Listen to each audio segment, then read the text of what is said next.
Have you ever been told you weren't good enough only to dream of coming back and proving everyone wrong? It's the powerful core of one of anime's most satisfying tropes. The setup is a classic. A hero's party, blinded by arrogance, makes a huge mistake. They kick out a member they see as dead weight. Little do they know, they just unleashed the most overpowered person on the continent, who is now free to show the world their true strength. This isn't just about revenge, it's about revealing the power that was there all along. Get ready for some ultimate vindication as we dive into the top 10 anime where the MC gets kicked out only to prove they were actually the strongest. Number 10. Kicking things off at number 10 is chillin' in my 30s after getting fired from the Demon King's army. Dariel is a loyal soldier and a high-ranking aide in the Demon King's army. There's just one problem. He can't use magic, which is basically unheard of for a demon. For years, he compensated for this with a keen intellect, unparalleled administrative skills, and a dedication that kept the entire army running smoothly. But when his boss, one of the 4 demon generals, is replaced by the arrogant and deeply jealous Bash Barza, Dariel is immediately and unceremoniously fired for being a useless, magicless demon. Lost, unemployed, and wandering aimlessly, he stumbles into a human village. There, he saves a girl named Malika from a monster and discovers a shocking truth that redefines his entire existence. He was a human all along. It turns out his lack of magic was because he possessed human aura, which, surprise, makes him a ridiculously skilled and powerful warrior. While his old army quickly collapses into logistical and strategic chaos without his vital management skills, Dariel starts a quiet, peaceful new life, proving that being an indispensable administrator is its own kind of overpowered, and that the quiet life is often the greatest reward. Number 9. At number 9, we have the fruit of evolution. Before I knew it, my life had it made. This one starts off with some truly painful cruelty. Seiichi Hiragi is at the absolute bottom of his school's social food chain, overweight, relentlessly bullied, and branded a loser. His life takes a bizarre turn when a self-proclaimed god transports his entire class to another world to become heroes. While his classmates get amazing powers, Seiichi is ostracized and left for dead because of his awful stats. Starving and utterly alone in a deadly forest, he finds and consumes the mysterious fruit of evolution. After enduring the terrible taste, his life does a complete 180. He doesn't just get a massive glow-up, slimming down and becoming conventionally handsome. He gains cheat-level skills that send his stats soaring through the roof. He goes from being the kid everyone picked on to an absurdly strong adventurer who even tames a high-level gorilla, who then transforms into a beautiful girl named Saria and falls deeply in love with him. It's a wild, over-the-top, comedic ride that proves a little magic fruit can go a long way in getting the last laugh. Number 8. Our number 8 spot goes to I left my A-rank party to help my former students reach the dungeon depths, which premiered in early 2025.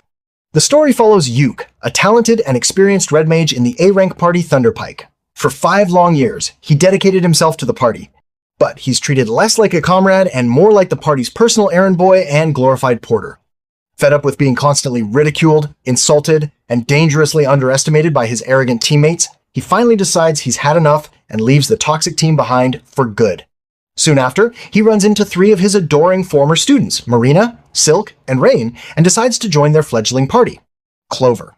Finally free to show what he can really do without being held back by his ungrateful former allies, Yuke unleashes his unparalleled and versatile magic to support his new, appreciative friends, leading them to victory after victory and growing their fame across the land. It's the ultimate story of finding a better work environment and making your old bosses regret ever letting you go. Number 7? Coming in at number 7 is Ningen Fushin. Adventurers who don't believe in humanity will save the world. This anime takes our central theme and multiplies it by 4. Instead of one kicked-out MC, we get an entire party of them. The story centers on Nick, a veteran adventurer from a successful party led by a man he saw as a father figure. That trust is shattered when he's falsely accused of embezzling funds and is booted from the party. To add insult to injury, his girlfriend dumps him right after. While drowning his sorrows in a local tavern, he meets 3 other adventurers who have also been bitterly betrayed. A talented mage disowned by her jealous fiancé, a priest framed for a heinous crime by someone he trusted, and a proud warrior who was double-crossed and left for dead. United by their shared, profound distrust of pretty much everyone, they form their own cynical party, the Survivors, focused on one simple thing: making enough money to get by. It's a fresh and surprisingly grounded take that explores the emotional fallout of betrayal and the slow, difficult journey of learning to trust again, one dungeon at a time. Number 6. At number 6, we have the healer who was banished from his party is, in fact, the strongest.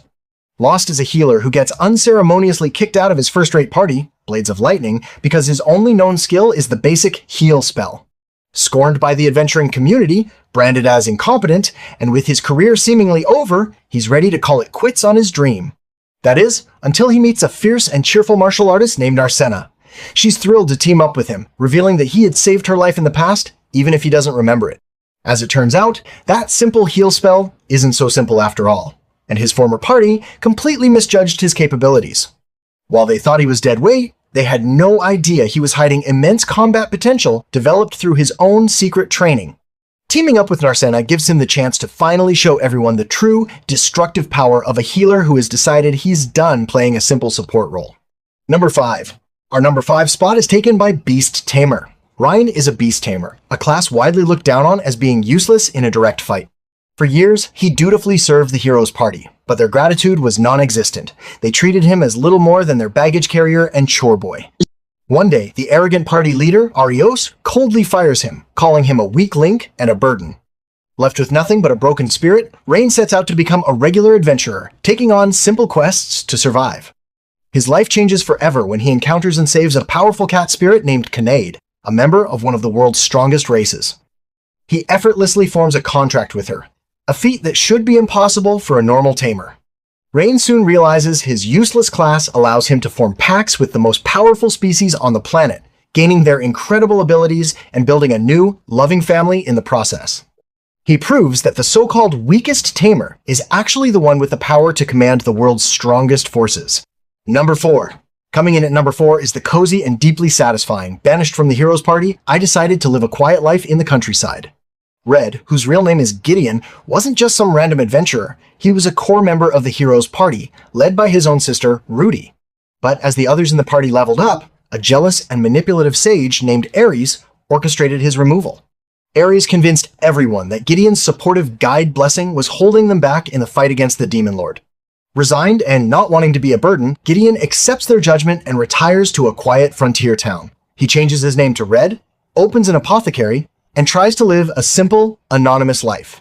That peace doesn't last long, however, as an old friend and powerful adventurer, Princess Rit, shows up and enthusiastically asks to move in with him. Meanwhile, back on the front lines, his old party quickly starts falling apart without him, finally and painfully realizing just how crucial his wisdom, strategic guidance, and emotional support truly were all along. Number 3. Entering our top 3 is the strongest tank's Labyrinth Raids. Rudd is a tank with a mind-boggling 9,999 defense stat, the highest in history, but several of his skills are a complete mystery, even to him. He adventures with a hero's party for a single, desperate purpose: to find a legendary treasure in a labyrinth that can cure his terminally ill sister. But after one failed raid, the arrogant hero, Kyglis, blames Rudd's unknown skills for the failure and unceremoniously kicks him out of the party. Dejected and on his way home, he saves a young girl with the extremely rare appraisal skill. She uses her power on him and reveals the shocking truth about his unknown abilities. They are actually insanely powerful offensive and support skills that scale with his massive defense stat. His old party's most powerful attacks, it turns out, only worked because Rudd was secretly supporting them. Armed with this new knowledge, Rudd sets off on his own quest, a one-man army proving that the shield they tossed aside was actually their sharpest and most reliable weapon. Number 2. Our runner-up at number 2 is my instant death ability is so overpowered, no one in this other world stands a chance against me. This one takes the abandoned trope to an entirely new, horrifying level. Yogiri Takato and his entire class are summoned to another world, where a mysterious and callous sage named Sion grants them powerful abilities called gifts. Yogiri, who was asleep during this process, gets nothing. Deemed utterly useless and not even worth killing properly, he and another powerless student, Tomochika, are ruthlessly abandoned on their bus as live bait for an approaching dragon. But Yogiri isn't just a normal kid. He has a terrifying, hidden power he's kept secret his whole life: the ability to kill anything instantly, just by willing it. This isn't a story about a weak character becoming strong. It's about a character who is already the absolute, conceptual embodiment of the end, and the rest of the world is just starting to find that out in the most shocking and brutal way possible. Number 1. And at number 1, we have the series that practically defines this trope, Arifureta, from commonplace to world's strongest. Hajime Nagumo is a completely average otaku who, along with his classmates, is transported to a fantasy world to save the human race. While his classmates get awesome, flashy combat classes, Hajime is stuck as a synergist, basically a glorified blacksmith with a single, basic transmutation skill. During a dangerous dungeon raid, he is betrayed by a jealous classmate and deliberately dropped into the bottom of a monster-infested abyss, left for dead. Surrounded by terrifying monsters and on the brink of death, Hajime is forced to eat monster meat to survive. This horrific act corrupts his body and shatters his mind, turning him into a ruthless, white-haired, gun-wielding anti-hero with overwhelming strength and new demonic powers. When he finally claws his way out of the abyss, he's no longer the weak, bullied kid everyone knew. He's the strongest being in the world, and he's more than ready for payback. And there you have it. This trope delivers the ultimate satisfaction of seeing the underestimated rise to the top. Whether they find peace, a new family, or just pure revenge, each story offers a unique flavor of vindication. What's your favorite anime in this genre? Did we miss any? Let us know in the comments below. If you enjoyed this list, be sure to like and subscribe for more deep dives into the best anime tropes. Until next time, stay overpowered.